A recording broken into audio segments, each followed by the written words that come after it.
What's going on, everybody? Corey here, and this week I want to talk about um, releases coming out under a pseudonym. But first, I'm recording this video. Well, one, because I should be. I've been slacking off on the channel a little bit, but my internet is out. So I'm over here finally watching Jeremy's Mind. I got on the Vanishing Ink sale a couple years ago for dirt cheap, and I never watched because I don't usually watch DVDs. So I've got my little tiny external DVD player hooked up to my laptop. I'm watching a lecture and a performance, and yeah, so that's why I'm doing a weird random video where a weird thought popped into my head. I'm like, hey, I should do this as a video, so let me just do it, since I don't have any obligations of work right now because I have to wait for the internet to get fixed. So releasing magic under a pseudonym. Is it good for magic or is it bad for magic? And I think we have to look at two different parts of it. So we can look at the aspect of, look at it from a person having a stage name and releasing that trick, releasing a trick under whatever. So, or using their name and then having like a magic community name. So a great example is Patrick Redford. I believe his real name is George Tate. He performs as George Tate, but when he releases magic to the magic community or does lectures, it's Patrick Redford. And I believe I heard in an interview the reason for this is so when he's, if he's performing, people who are booking him aren't searching for him and they say, oh, I can go buy all of his tricks. And he's just doing things that I can buy. So there's that, or there's people who have decided to come out completely invisible and release magic to get you to buy it, and there's no face associated with that. And the aspect of that, I'm thinking more recently at least, Mr. Blonde. And the reason this comes up is because of the new Mr. Blonde release, the Peak or whatever it's called, which is a Ridge wallet style minimalist wallet that is a Peak device. And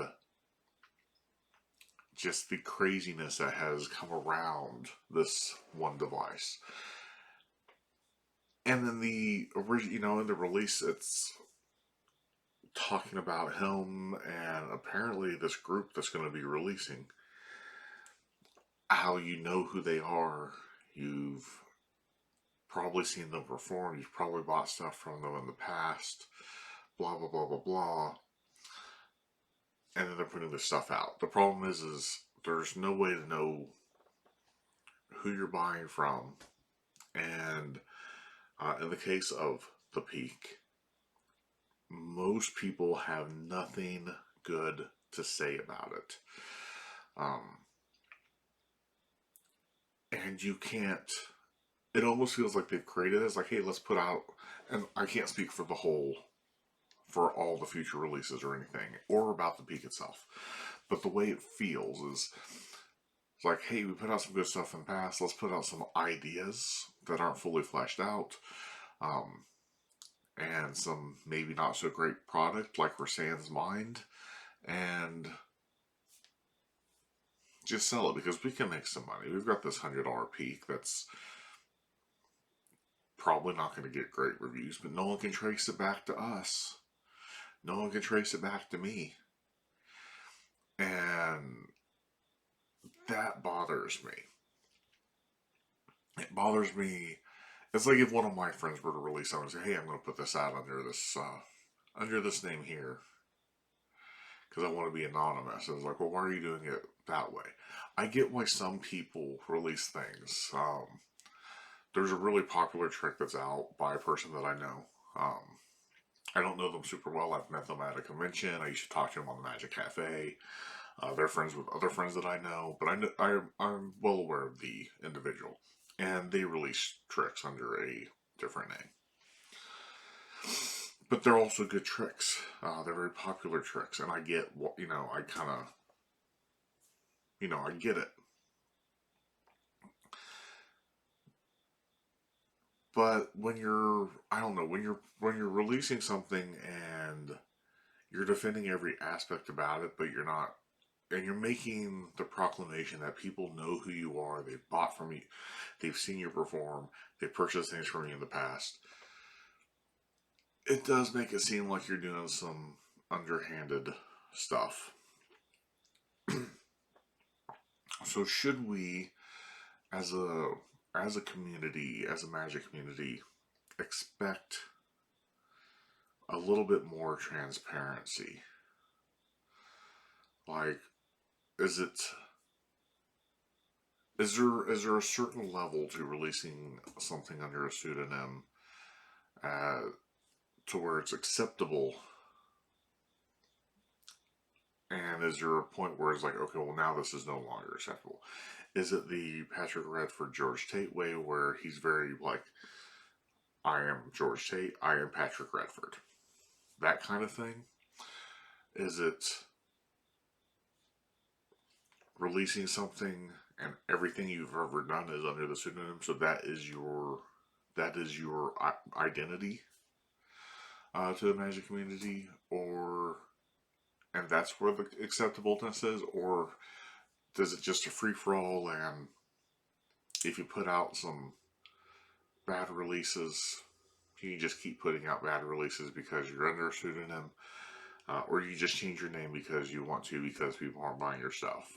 Because we do see that with Magic companies a lot, where they'll go away and then they seem to reemerge with a different name, um, trying to fix things. So I'm just kind of curious, what are your thoughts on pseudonyms?